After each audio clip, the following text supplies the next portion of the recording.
Mardi, le 24 septembre 2016. C'est le moment de faire le condensé des actualités de chez nous. À la une ce soir, à marge des travaux de la 71e session de l'Assemblée générale des Nations Unies, le chef de l'État exhorte les investisseurs à s'approprier des projets guinéens.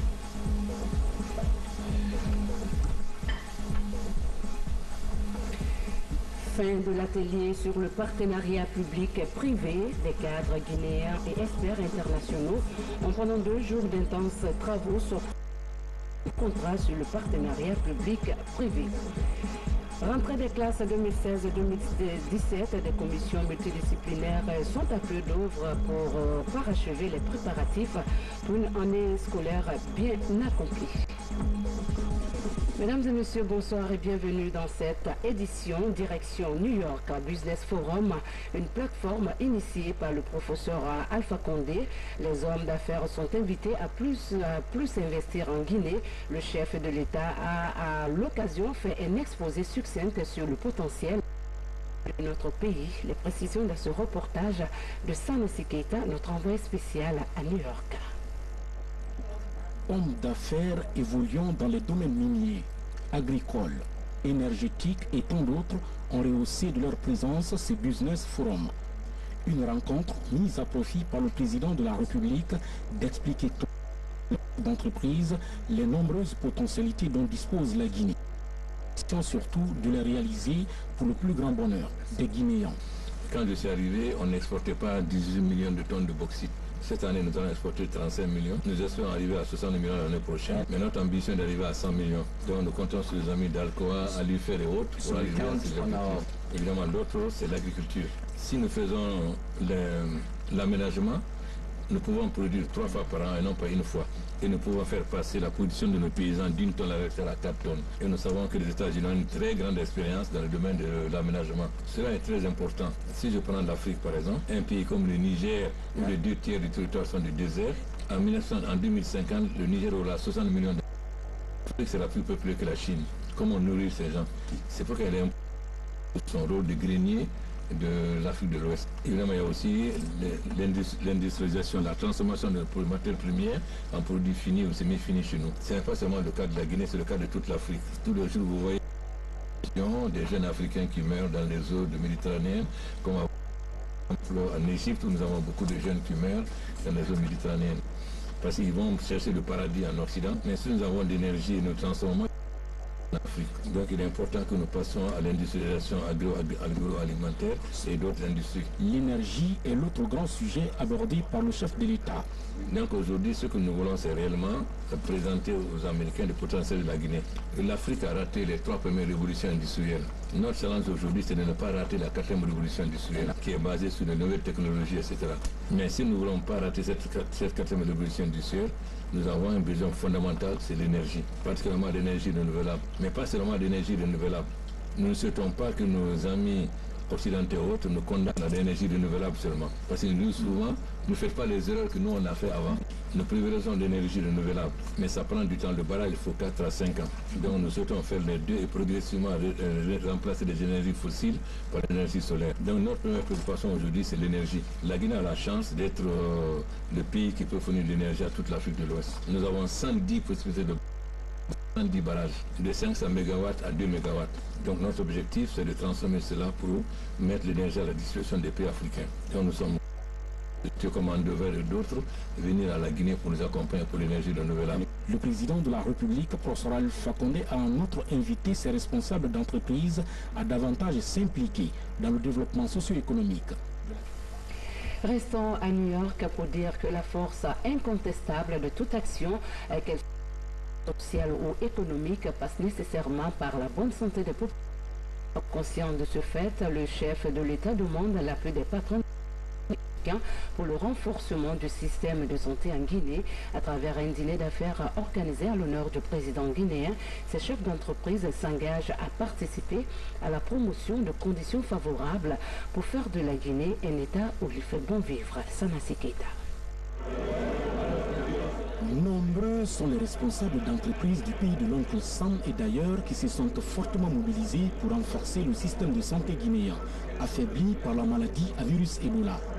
Ce dîner, ici à New York, est organisé par ces chefs d'entreprise pour manifester leur engagement au professeur Alpha Condé à doter le système de santé guinéen des moyens matériels efficaces devant lui permettre de faire face à toute urgence sanitaire.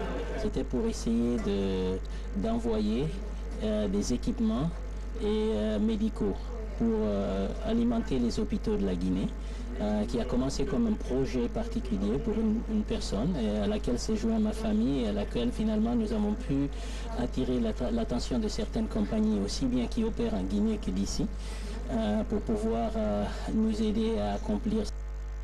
Notre intention, c'était de présenter ce projet au président et de solliciter les hommes d'affaires et les compagnies ici qui ont des projets caritatifs de se joindre à nous.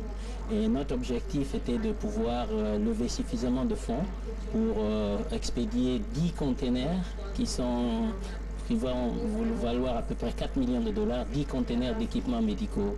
Et nous avons eu beaucoup de chance parce que dans la seule soirée d'hier, nous avons déjà levé suffisamment de fonds pour envoyer 7 containers.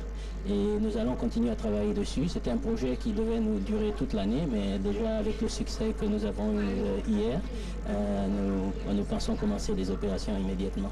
Ce projet de grande envergure pour le système de santé guinéen s'étend en 3 phases. Dans un premier temps, la compagnie avec laquelle nous travaillons, une compagnie caritative qui s'appelle Projet Cure, va envoyer des techniciens immédiatement, d'ailleurs en Guinée, maintenant que la levée de fonds a été essuyé un tel succès, ils vont envoyer des techniciens qui vont faire une évaluation des centres médicaux, des hôpitaux de la région pour voir justement les genres d'équipements dont les hôpitaux et ces centres ont besoin. Et ensuite, ils vont venir ici collecter ces équipements auprès des hôpitaux et des compagnies, des fabricants d'outils et d'appareils médicaux. Et dans un troisième temps, ils vont accompagner la livraison de ces équipements et faire l'installation dans les hôpitaux et même réserver un temps de formation pour les techniciens pour utiliser des machines un peu plus sophistiquées telles que les théâtres d'opération ou les machines à base de laser, ainsi de suite. L'ambition de ces hommes d'affaires pour la Guinée est donc de doter les hôpitaux guinéens d'équipements modernes pour faire face désormais et de manière rapide à toutes les urgences sanitaires. Présentation du projet d'insertion des jeunes aux bailleurs de fonds à New York. Cette couche reste la plus touchée par le chômage. Pour faire face à cette situation, le gouvernement guinéen doit mobiliser 140 millions de dollars nécessaires pour la mise en œuvre du projet. Fatoumata Samoura est notre correspondante basée à New York.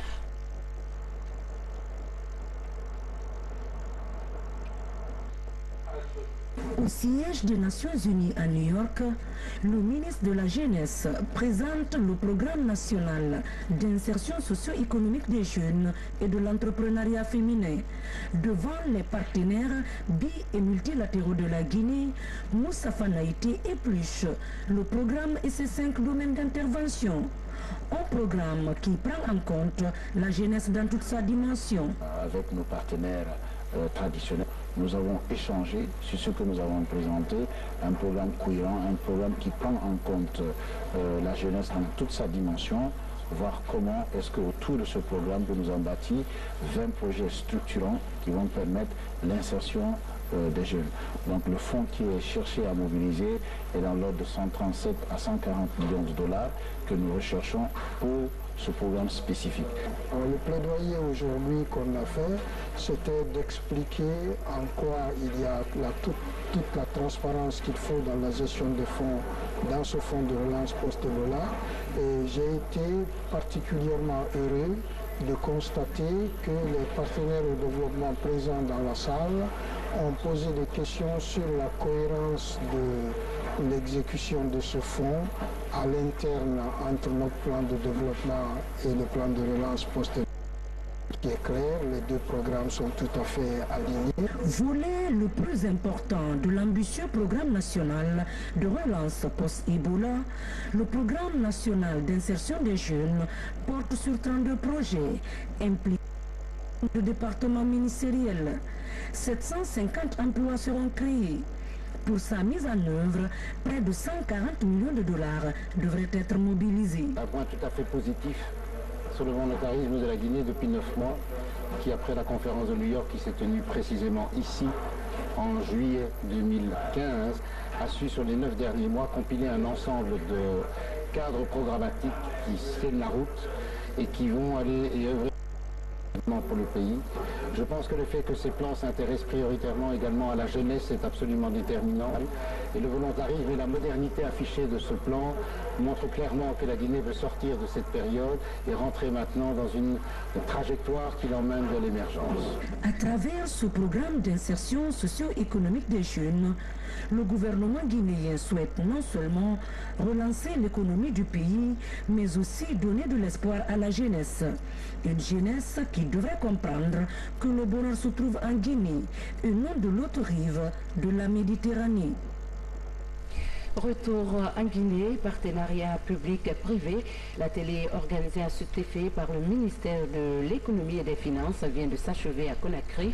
Pendant 2 jours, cadres guinéens et experts du Bureau d'études français Finance Consulte ont discuté des voies et moyens à mettre en œuvre pour ficeler une loi et un contrat type sur le partenariat public-privé en Guinée. Alassane Diogobari pour en savoir davantage.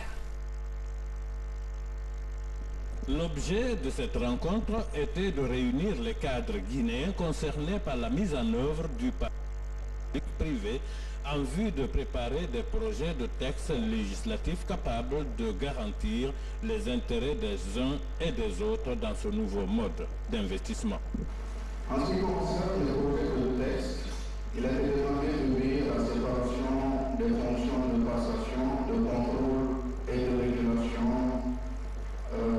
des PPP. À l'initiative du ministère guinéen de l'économie et des finances, ce forum de 2 jours aura permis de passer en revue l'ensemble des aspects juridiques et législatifs liés à l'aboutissement d'un projet PPP, ce avec l'appui des partenaires techniques et financiers de la Guinée. Les partenariats publics-privés nous lancent vraiment de vrais défis à plusieurs niveaux. Le premier, c'est évidemment dans l'identification des projets qui pourraient faire l'objet de partenariats publics-privés. La sélection qui doit être basée sur des critères objectifs, qu'il s'agisse de la rentabilité quand nous sommes dans des secteurs marchands, ou qu'il s'agisse, je dirais, de la promotion du bien, de la qualité des services publics quand nous sommes dans des secteurs sociaux. Le deuxième défi, je crois que les partenariats publics-privés nous lancent, c'est évidemment celui de la transparence. Parce que quand on dit PPP, ça ne veut pas dire gré à gré abusif. C'est donc le cabinet d'études français Finance Consult qui a dirigé les travaux, un cabinet dont les consultants sortent optimistes. On a eu des échanges fructueux sur la pratique actuelle en Guinée et ce qu'il y a à faire, à améliorer pour que les pratiques de commande publique en Guinée, et notamment en matière de PPP, soient conformes aux meilleures pratiques internationales. À noter qu'en la matière, une loi BOT existait déjà en Guinée et son amélioration devrait encourager des investissements PPP nouveaux dans le domaine, notamment des infrastructures. Et puis la première dame de la République a reçu en audience le gouverneur du Lions Club du district 403A1. Jean-Baptiste Sow remplace ainsi Georges Gandhi Farégué Tunkara décédé. Adjadjane Kabakondé et son hôte ont échangé sur le développement socio-économique de la Guinée. Ali Badra Kondé. Jean-Baptiste Sow, c'est le nouveau gouverneur de Lions Club International 403A1. Il est reçu en audience par la première dame de la République, Adjadjane Kondé. Élu au mois de mai dernier, ce gouverneur de nationalité burkinabé s'est fixé pour objectif de visiter les 9 pays de la sous-région dans lesquels existent les Lions Club International. Nous travaillons pour soulager la misère humaine. Nous travaillons pour que les enfants soient heureux. Nous travaillons pour que les problèmes de la société soient solutionnés par les membres de la société. Et elle, sa fondation fait ça. Et notre organisation aussi, c'est ça, c'est le service. C'est aider autrui à pouvoir avoir un lendemain meilleur. À travers ce fanion, Jean-Baptiste a placé son mandat sous le signe de la protection de l'enfance et de la santé. Un thème qui rime avec les objectifs de la Fondation Prosmi qui consiste en la protection maternelle et infantile.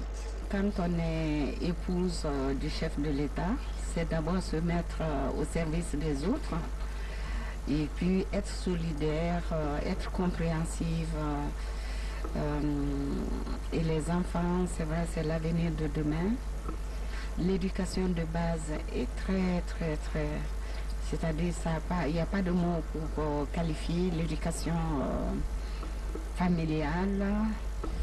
Qu'on soit chrétien, qu'on soit musulman, les bases d'une bonne éducation font que les enfants, vous l'avez dit, ne vont pas être suicidaires.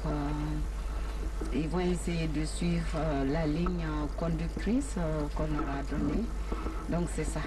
Le Lions Club International se fixe notamment pour mission de donner les moyens aux bénévoles afin qu'ils servent leur communauté, de répondre aux besoins humanitaires, de favoriser la paix dans le monde. Toujours dans l'actualité nationale, des hommes de presse publics et privés en session de formation en journalisme d'investigation et se forment sur les différentes techniques et problématiques du journalisme d'investigation. C'est une initiative de l'Association des journalistes pour le développement durable appuyée par l'ONG Osiwa Guinée. Mamadou Salouba, reportage. Durant 2 semaines, ces hommes des médias vont apprendre la technique d'investigation journalistique. L'idée est d'amener ces journalistes à mieux traiter certains sujets d'intérêt public. J'aimerais sortir très outillé parce que normalement c'est le journalisme conventionnel que nous faisons de tout temps. Donc vouloir faire une investigation, déjà c'est passionnant et ça promet vraiment beaucoup de choses. Donc au sortir de cet atelier, j'aimerais vraiment pouvoir m'investir dans cette nouvelle passion. Je les félicite d'abord d'avoir eu cette présence d'esprit et ce courage de se remettre en question pour venir accepter une formation qui va les qualifier dans le secteur d'activité qui est le leur. La tendance générale aujourd'hui dans tous les secteurs professionnels, c'est la professionnalisation, la qualification pour tenir compte des nouveaux enjeux de la communication, des technologies de l'information et également coller à l'éthique de ces professions-là. Cette formation devrait permettre aux bénéficiaires de développer le journalisme d'investigation jusque-là peu pratiqué en Guinée. Cette session est organisée par l'Association des journalistes pour le développement durable avec l'appui de l'ONG Osiwa. C'est sur la base d'un appel à candidature que nous avons publié dans les journaux, on a envoyé dans les organes, dans les associations de presse, pour que les journalistes qui ont déjà un b.a.-ba dans l'investigation, qui ont déjà fait des articles d'enquête ou d'investigation, se manifestent pour pouvoir suivre la formation. Cela parce qu'on ne voulait pas en fait prendre des néophytes qui n'ont pas de base en investigation dans la formation, d'autant plus que ça allait nous prendre beaucoup plus de temps. Cette formation-ci va au-delà même de la formation. Il y a l'accompagnement sur le terrain, donc assister les gens qui seront formés, les gens qui seront formés pour la production et aussi la diffusion. Donc il y aura un site qui sera là, dédié uniquement au travail qui sera fait par ces journalistes. Au terme de cette formation, devrait naître une nouvelle génération de journalistes enquêteurs. Nous vous amenons à Kindia où s'est tenu un atelier de capitalisation et de valorisation des acquis de la communication contre les épidémies en Guinée. Durant 4 jours, les professionnels de la santé ont évalué les forces et les faiblesses de la communication à une éventuelle épidémie. Ils ont aussi élaboré des stratégies de communication pour corriger les erreurs. Reportage Tcherno Maroufba. Cet atelier de Kindia, initié par l'Agence nationale de la sécurité sanitaire avec l'appui de l'INSEF, se fixe comme objectif d'élaborer à travers une analyse des leçons apprises et une exploration de nouvelles pistes, une feuille de route pour le renforcement du système national de communication sur la sécurité sanitaire. Nous avons invité ici à Kindia tous nos partenaires qui nous ont accompagnés dans la communication, mais aussi les acteurs clés de cette riposte pour essayer de mettre en ordre tout ce qu'il y a comme message, tout ce qu'il y a comme support, comme les boîtes à images, et les classer chronologiquement, les analyser, les synthétiser et préparer des cas éventuels qui pourraient arriver pour que d'autres puissent s'en servir et mettre fin rapidement aux épidémies. Cet atelier est arrivé à point nommé pour essayer de capitaliser un peu sur tout ce qui a été fait, pour voir comment il faut bâtir l'avenir avec une meilleure préparation de tous les aspects de communication à tous les niveaux pour mieux gérer les prochaines épidémies. Durant 4 jours, ces communicants ont à tour de rôle formulé des orientations stratégiques et développé leurs expériences pour une communication efficiente face à une éventuelle épidémie. Chaque partie a aussi amendé les différents supports et outils de communication pour ne plus retomber dans les erreurs du passé. Nous nous préparons à toute éventuelle épidémie pour pouvoir conjuguer par le moyen de la communication afin de mieux informer, éduquer et sensibiliser les populations aux dangers qui pourraient arriver si certaines dispositions sanitaires, si certaines mesures d'hygiène, certaines mesures comportementales ne sont pas prises pour pouvoir changer la situation. Cette rencontre de Kindia a été une occasion pour ces experts de réfléchir sur d'autres stratégies de lutte comme l'introduction d'un nouveau vaccin dans la riposte aux épidémies. À la page éducation, bientôt la rentrée scolaire à 2016-2017. De nouvelles mesures mises en œuvre par le département de l'enseignement préuniversitaire et de l'alphabétisation. Des commissions multidisciplinaires préparent la pré-rentrée des enseignants. Leur tâche est de les recenser et réorganiser la mise en place des groupes techniques. Amadou Touré nous fait le point. C'est une mission mixte d'évaluation des besoins en personnel enseignant et la formation des groupes techniques initiés par le ministère de l'enseignement préuniversitaire et de l'alphabétisation. Objectif, corriger le déficit en personnel enseignant et renforcer les capacités des groupes pédagogiques dans les établissements scolaires de la capitale. Cette fois-ci, on a essayé d'élargir les groupes techniques à 4. Il y a les sciences sociales, les sciences de la nature, les sciences qu'on a appelées les sciences de la vie et de la terre et les sciences exactes, plus les langues. Donc l'anglais en tant que discipline fondamentale est désormais considéré comme une matière de groupe technique. Actuellement, les effectifs réels que nous avons sur le terrain, ce sont ces effectifs qui sont chargés, n'est-ce pas, de prendre un emploi du temps avec des charges normales. À terme, les résultats de la mission serviront à réorienter plusieurs enseignants jugés pléthoriques vers d'autres écoles qui en expriment le besoin. Il y a un autre travail qui a été fait par la commission, c'est que des écoles proches. Je prends par exemple entre le collège 1 Donka et le lycée Donka. C'est deux écoles qui se font face.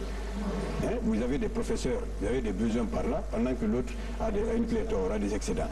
Hier, j'étais à Senghor et à Yagin et Fodé.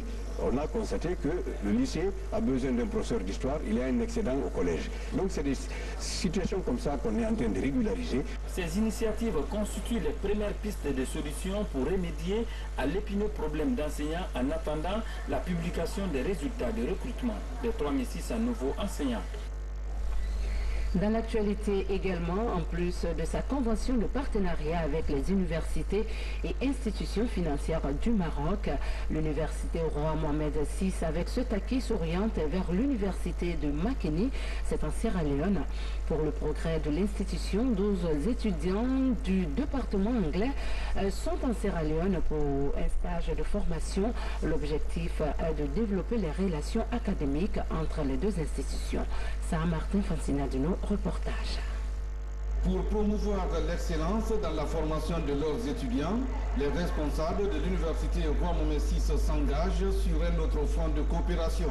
Ils marquent leur rapprochement avec l'université de Makeni, l'un des plus grands temples du savoir de la Sierra Leone en matière d'enseignement de la langue anglaise. Ce déplacement pour nous c'est un atout et notre objectif principal de se déplacer, venir suivre les cours d'anglais, se perfectionner dans le langage anglais en Sierra Leone. Donc c'est quelque chose pour nous, ça va nous permettre de bien parler, communiquer, dialoguer avec nos amis en anglais. Ce que nous venons de commencer là pourra aussi développer des capacités ou des compétences aux étudiants qui n'auront rien à se reprocher. Ici, les étudiants de l'URM6 suivent les cours et prennent connaissance des outils d'apprentissage de l'anglais. Des cours dispensés par des professeurs de divers horizons. Et je pense que la présence des étudiants guinéens ici dans ce campus est de la bienvenue car ils vont apprendre beaucoup de choses et améliorer leur anglais. Cette initiative que vous venez avec, c'est vraiment... Moi, je crois que c'est une bonne idée. Et je sais aussi qu'il y aura beaucoup d'étudiants qui seront intéressés de faire partie dans votre programme. Après un mois de formation, ces étudiants espèrent approfondir leurs connaissances en langue anglaise. Avec cet atout, ils comptent rehausser le niveau d'apprentissage de cette langue sur leur campus. Vision Nouvelle, c'est le nom d'une organisation malienne. Elle œuvre pour la paix et le développement du Mali. Pour renforcer son efficience, l'ONG vient d'organiser à Conakry une cérémonie de lecture du Saint-Coran. La grâce et la miséricorde de Dieu ont été implorées afin que le Mali redevienne un havre de paix. Tierno Ousmane Diallo. Le 22 septembre 2016, le Mali célébrait ses 56 ans d'accession à la souveraineté nationale. À Conakry, cette fête se poursuit sous fond de prière. Une minute de silence est observée en la mémoire des victimes de djihadistes. Réunis à Amdalaï sous la bannière de l'organisation Vision Nouvelle, Maliens et Guinéens lisent le Saint-Coran avec un souhait en tête. On a demandé à tous les Maliens et amis du Mali de se retrouver, faire une lecture du Saint-Coran pour que la paix revienne très rapidement au Mali et que nous, mais aussi le pays qui nous accueille aussi, qui est la paix et la qualité sociale. L'appel à l'unité au Mali et en Guinée se joint à un autre appel à l'unité des Maliens vivant en Guinée. À Karsaya, rien n'est possible. Les Maliens étaient divisés en Guinée. Mais je vois depuis les élections qu'il y a une certaine entente entre les Maliens. Donc c'est pour cela que j'ai appelé à l'union des cœurs, à la réconciliation des cœurs et au pardon mutuel. Les mots comme unité, réconciliation et développement ont été constamment évoqués dans le discours. Mais à côté, cette retrouvaille est l'occasion d'apprécier l'intégration des Maliens en Guinée, un des symboles de l'excellence des relations entre la Guinée et le Mali. C'est le seul pays au monde où on se sent absolument chez nous.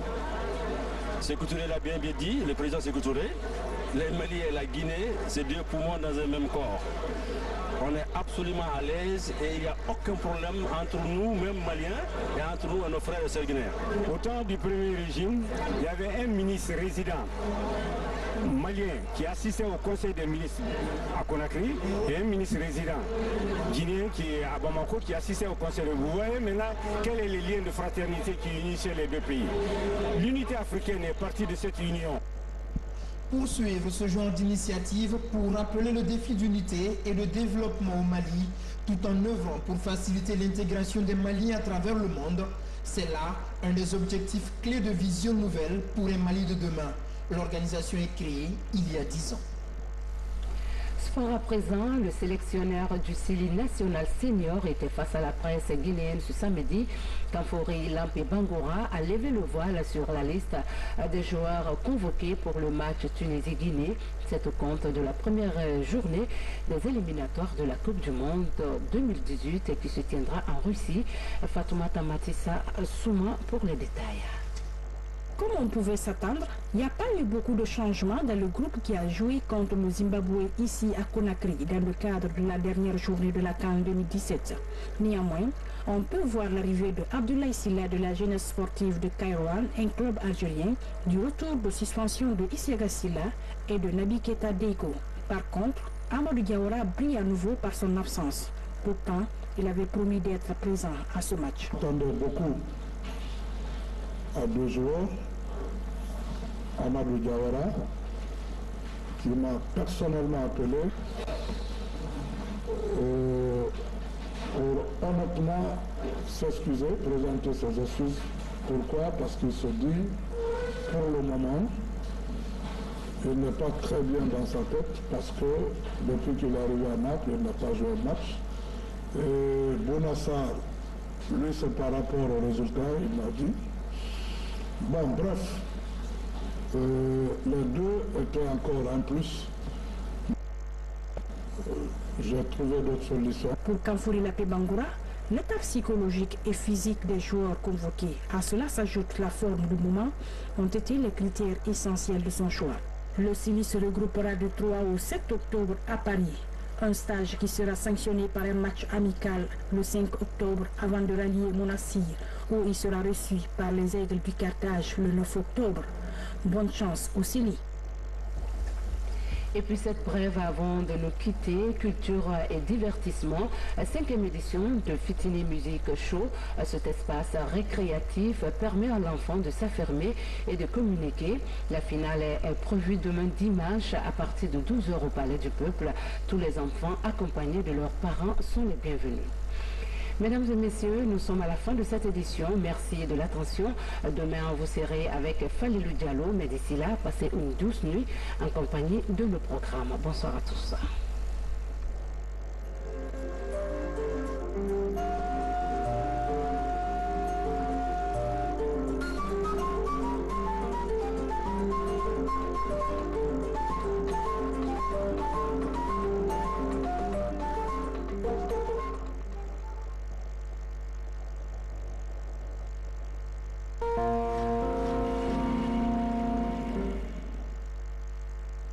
Pour la première fois, la